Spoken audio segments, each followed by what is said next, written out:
Bismillah. Adrien traversa le hall et ouvrit la porte de la bibliothèque, avec une brusquerie qui trahissait sa mauvaise humeur. Il mettait le cap sur sa table de travail, quand il tomba en arrêt devant l'autre fillette, la cadette, qu'on appelait Barry. Assise dans un rocking-chair, celle-ci fredonnait une chanson à sa poupée. En l'apercevant, elle se laissa glisser du siège et, faisant un grand détour pour l'éviter, se dirigea vers la porte. Elle levait sur lui un regard prudent, interrogateur, comme si elle hésitait encore sur l'attitude à adopter. « Où vas-tu » s'enquit-il d'un ton bourru. « Je ne veux pas rester ici » répondit-elle en se serrant sa poupée contre sa poitrine. « Pourquoi ? Parce que j'y suis ?»« Oui. Tu peux rester si tu veux. Je ne te mordrai pas. Je préfère m'en aller » persista la fillette. Il soupira. « Reste, dit-il. C'est moi qui vais sortir. Je vais dehors chercher un peu de tranquillité. » Adrien émergeait sur le perron lorsque se firent entendre les aboiements joyeux d'Israël.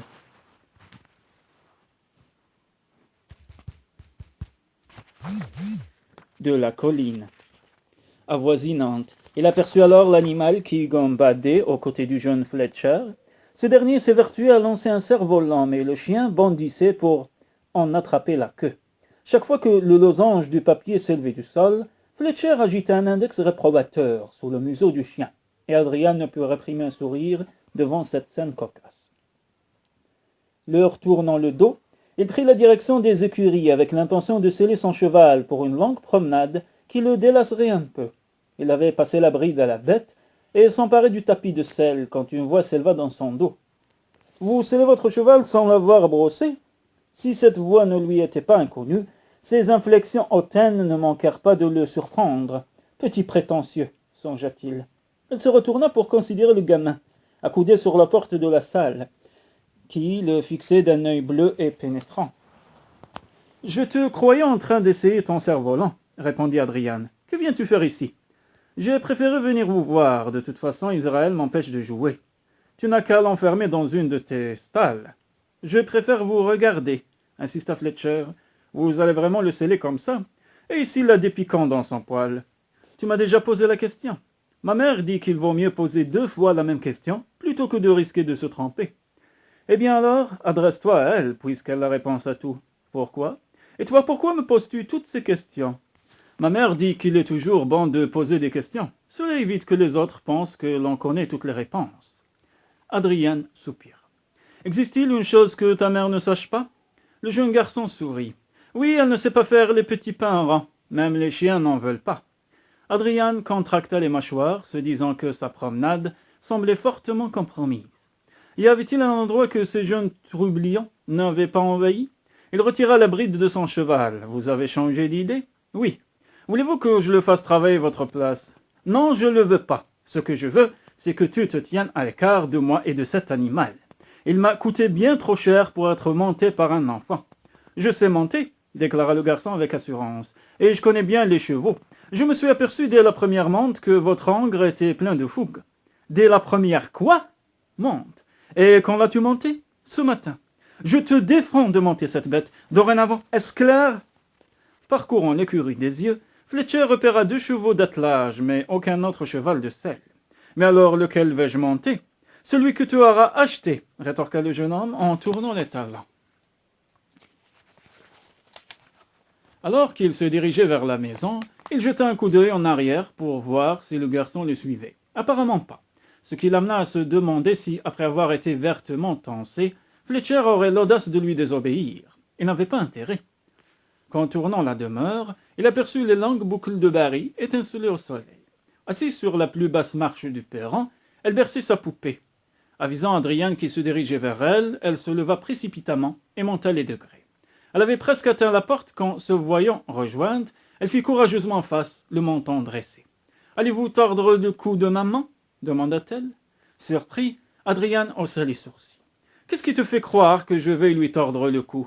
C'est Molly Polly qui me l'a dit. » Le jeune homme secoua la tête agacé. « Je n'ai encore tordu le cou de personne, je ne comprends pas pourquoi elle t'a dit une chose pareille. » La fillette au visage criblé de taches de rousseur parut se détendre quelque peu. « Elle nous a dit à Fletcher et à moi de ne pas rester sur votre chemin, autrement vous pourriez tordre le cou à maman comme un poulet.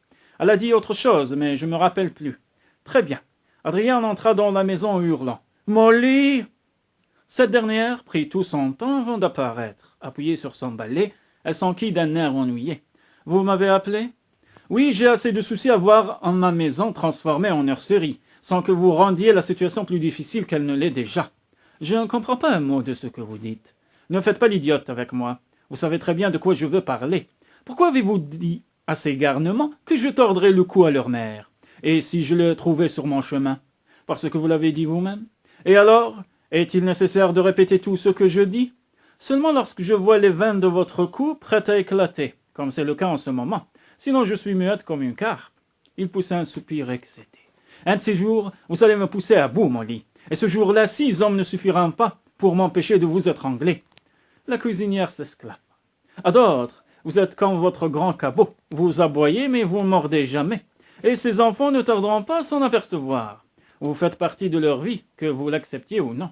Mais pour l'instant, la fillette là-haut est très malade. Et pour encore un bon moment. Je le crains.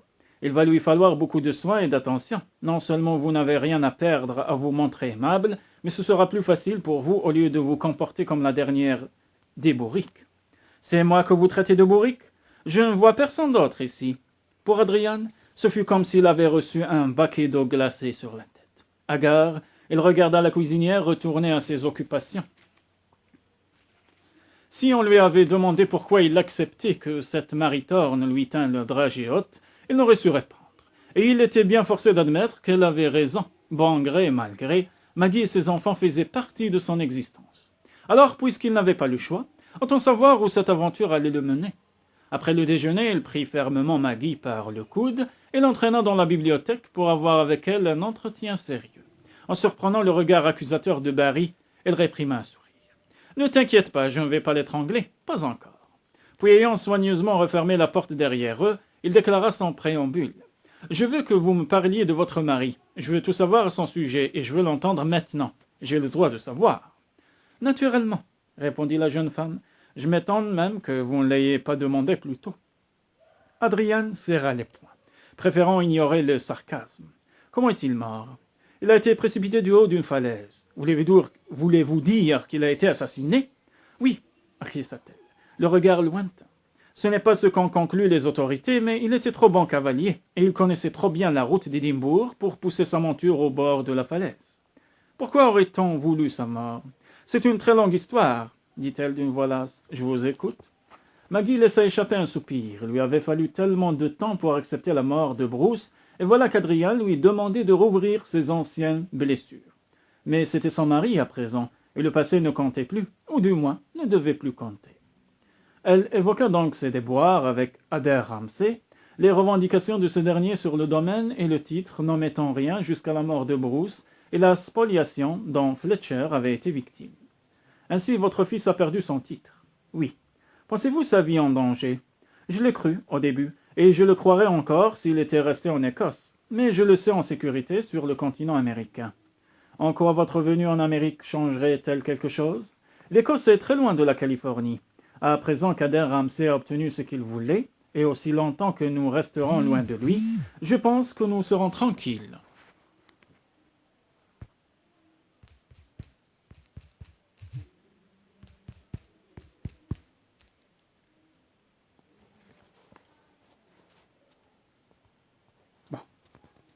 J'ai du mal à imaginer que de telles injustices peuvent encore se produire dans un pays civilisé, fit Adrian en secouant la tête. Le titre et les biens appartenaient à la famille de votre mari depuis des décennies, n'est-ce pas? En effet. N'étiez-vous pas entouré des meilleurs avocats? J'ai fait du mieux que j'ai pu, voyez-vous. Mon époux était mort et je craignais pour la vie de Fletcher. Si j'avais poursuivi la lutte, il lui serait arrivé malheur. Et vous n'aviez personne pour vous aider? Maggie fit non de la tête. Votre père? Mon père est très vieux et presque aveugle. En outre, ses moyens financiers sont extrêmement limités. Mais Ross, lui, il aurait pu vous aider.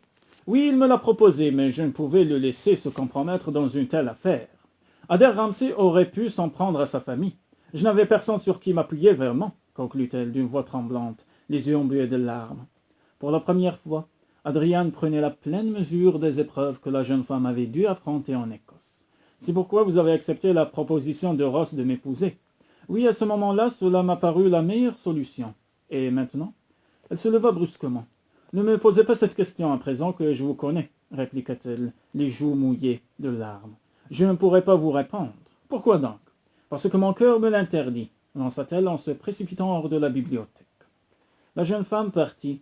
Adrian resta longtemps tiraillé par des sentiments contradictoires, à contempler le siège qu'elle venait d'abandonner. D'un côté, il aurait aimé aller la retrouver, la prendre dans ses bras, la consoler. De l'autre, il n'osait pas. Ce sentiment d'indécision persista tout l'après-midi. Sur le perron du baraquement qui lui servait de bureau, il s'entretenait avec Clyde Bishop. Quand il vit Wang conduisant Fletcher et Barry à la buanderie, un ballot de linge sale jeté sur l'épaule. Quelques minutes plus tard, il constata que les enfants de Maggie avaient décidé d'explorer le camp. Au moment où les coups de sifflet annonçant la fin du travail retentirent, John Archer avait appris à Fletcher à lancer le couteau, tandis que Hiram Curtis promenait Barry sur le dos d'un énorme bœuf. Lorsqu'ils passèrent près de lui, les gamins lui adressèrent un signe de la main, auquel Adrian ne put que répondre. « Qu'il ne s'imagine pas pour autant que j'ai changé d'avis, » se dit-il in petto. De retour à la maison, il se heurta à Molly, portant un bidon de lait. « Ne faites pas de bruit, » lui dit-elle. « Madame s'est endormie sur son assiette. Je vais aller terrer les vaches, je m'occuperai d'elle ensuite. Je suis monté voir la petite fille, elle dort à point fermé. » Adrian acquiesça et entra dans la cuisine comme l'avait annoncé Molly. Maggie s'était endormie sans avoir touché à son assiette. Il contourna la table afin de mieux observer son visage. Elle avait la tête appuyée sur son bras, replié, et la lumière crépusculaire projetée sur son teint de pêche l'ombre de ses cils incroyablement lents et recourbés. De fines veines du violet le plus pâle parcouraient la peau translucide de ses paupières, et si l'on acceptait le cerne mauve de ses yeux, dû au manque de sommeil, elle avait le visage angélique d'un enfant. Une peau aussi fraîche qu'une fleur, un nez à peine suggéré tant il était petit, qui contrastait avec une bouche charnue et un rose comme un fruit mûr. À son grand étonnement, et en dépit de l'extrême méfiance qu'elle lui inspirait, Adrien la trouva adorable. Il murmura son nom, Maggie. Il avait l'intention de lui dire qu'il était rentré et qu'il allait veiller sur Ainsley. Mais elle s'agitait, et le temps de se rapprocher d'elle, il avait tout oublié. Enivré par son parfum et son haleine douce et sucrée, il songea à l'amour parfait qu'ensemble ils auraient pu vivre, et en fut bouleversé. Il la souleva dans ses bras et l'emporta hors de la cuisine. Comme il atteignit l'escalier, la jeune femme murmura son nom, puis, accrochée à son cou, se blottit étroitement contre lui. Adrien sentit sa gorge se nouer. Poussant la porte du pied, il la déposa sur son lit et demeura immobile, à la contempler. Alors, ouvrant les yeux, elle lui dit « J'ai envie de vous. » D'abord, il crut avoir mal entendu, et du cœur raffiné comme elle l'était, Maggie ne pouvait tenir pareil langage. Une fille de conte n'exprime jamais son désir charnel, fût-ce en présence de son mari. Il vit pourtant dans ses yeux brillants qu'il avait bien entendu. « Faites-moi l'amour, Adrian. Vous êtes las, vous ne savez plus ce que vous dites. Je sais fort bien ce que je dis, et je n'en conçois nulle honte. J'ai envie de vous, je veux oublier quelques instants la mort et la maladie. Je veux me sentir vivante. Je veux que vous sachiez ce que je peux ressentir quand je suis près de vous. » Le soleil, à son déclin, étendait ses derniers raies de lumière sur le parquet. Adrien avait beau le dissimuler, Maggie savait qu'il partageait son trouble. Elle tendit vers lui une main tremblante. Après de longues secondes d'hésitation, elle se mit à genoux et serra entre les siennes la main qu'elle lui offrait. « Je veux que vous restiez mon époux. Je le voulais avant l'arrivée des enfants, mais je ne savais comment vous le dire. Aujourd'hui, oh Adrien, si vous saviez. » Chut, souffla-t-il en la prenant dans ses bras pour rouler avec elle sur le lit. De sa vie, Adrien avait vu deux femmes exprimer sa passion avec autant de spontanéité. Cela le désarma et en même temps ses sens réagirent avec une violence inouïe. Il ne tenta pas de leur résister. Le désir qu'il éprouvait pour elle était à l'image de celui qu'elle éprouvait pour lui. Tout le reste venait de sombrer dans l'oubli. Elle lui sourit et l'entoura de ses bras. Sans un mot, il baisa son sourcil et sa paupière frémissante. Quand leurs lèvres se scellèrent, elle émit un gémissement. Adrien l'embrassait avec fougue. « Maggie, Maggie, balbutia-t-il, ne me demandez pas de me retenir, pas cette fois. »« Aucune importance, » halta-t-elle en l'aidant fébrilement à retirer ses vêtements avant de se dévêtir à son tour. « Ce sera pour une autre fois. » Dieu du ciel, vous me rendez fou de désir. Elle eut un petit rire. J'ignorais que la folie pouvait être aussi agréable. Quand il la pénétra, elle répondit farouchement à ses coups de boutoir, alors qu'il plongeait en elle, toujours plus profondément. Bientôt, une étrange sauvagerie consuma la jeune femme. « Non, cria-t-elle, cessez, Adrien, je vous en supplie. Je ne cesserai que lorsque vous aurez eu exactement ce que vous désiriez. » Son souffle était court, désordonné. Jamais encore Maggie n'avait éprouvé pareille sensation. Et un bref instant, une crainte la traversa. Allait-elle mourir de plaisir? Elle ouvrit la bouche pour lui répondre, mais ses pensées basculèrent et elle se mit à hurler. « Oui, Adrien, oui !» Elle sentit le corps de son amant se raidir et se crut sur le point de défaillir. Les uns après les autres, les sentiments s'estompèrent. Crainte, douleur, chagrin, en spasmes voluptueux qui semblaient la propulser vers une autre existence, vers l'extase, vers l'agonie. À cette violente étreinte, à cette passion furieuse, elle continuait de répondre avec acharnement, les ongles enfoncés dans son dos, comme si elle entrevoyait la complète fusion de leurs âmes. Quelque chose explosa en elle, qui la fit se cambrer en poussant un lent cri. Peu à peu, elle revint à la réalité. Elle reposait dans les bras d'Adrian, qui était profondément endormi, une jambe chevauchant l'albâtre de sa hanche. Elle tourna la tête vers son mari, respirant son odeur, en se demandant si cette fois n'était pas la dernière où il partagerait son lit. Elle demeura ainsi, n'osant faire un geste de crainte de le réveiller, désirant désespérément prolonger cet instant magnifique, le plaisir d'être dans ses bras. Adrien ouvrit les yeux dès qu'elle changeait de position. « Était-ce un concours ?» demanda-t-il, l'œil narquois mais indéniablement souriant.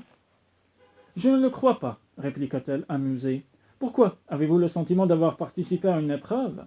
J'ai surtout le sentiment d'être épuisé. De plus, j'ai l'impression d'avoir traversé une forêt de ronces. M'auriez-vous mordu par hasard ?» ajouta-t-il en portant la main à son épaule. Elle sourit. « Oui, très fort. » Il s'allongeait sur le dos en attirant la jeune femme contre lui. « Vous avez les griffes d'un cougar. Je ne voulais pas que vous m'oubliiez. » Vous oubliez? Cela ne risque pas d'arriver. Ces cicatrices ne sont pas près de s'effacer. Pensez-vous en faire une habitude? Je l'ignore, minauda-t-elle en promenant son index sur son pectoral. Voulez-vous que nous recommencions pour le savoir? Je suis fatigué. Je ne bougerai pas le petit doigt, même si vous mettiez le feu au lit. Cela fait aussi partie des choses possibles. La main de Maggie se referma sur sa virilité, qu'elle se mit à caresser, et son membre se dressa aussitôt. « Menteur, dit-elle avec un rire étouffé. C'est le seul endroit de mon corps qui puisse encore réagir. Pour ce qui est du reste, il ne me faut pas y compter. Eh bien alors je prends la direction des opérations, décida-t-elle en s'installant à califourchon sur le ventre de son mari. Puis, lui saisissant le visage à deux mains pour embrasser sa bouche, elle ajouta. Et surtout ne vous inquiétez pas, je saurai me montrer très très douce. Surpris d'abord, le jeune homme trouvait cette expérience particulièrement agréable. Je me suis assez reposé comme ça, dit-il un peu plus tard, en la faisant basculer sous lui. Ils reprirent leurs ébats avec autant de lenteur et de délicatesse qu'ils y avaient mis de fougue la fois précédente. Ensuite, Maggie ferma les yeux, ravie, songeant qu'elle allait enfin pouvoir vraiment dormir, ce qui avait été rare depuis l'arrivée de ses enfants. À un moment, Adrian remua, puis penché sur elle, souffla son prénom. « Maggie? Oui, vous dormez? Plus maintenant.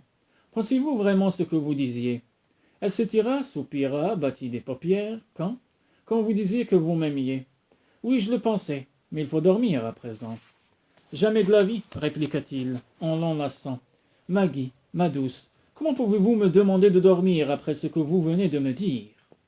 La jeune femme laissa sa main errer sur la poitrine d'Adrien, éprouvant contre sa paume la tiédeur de sa peau.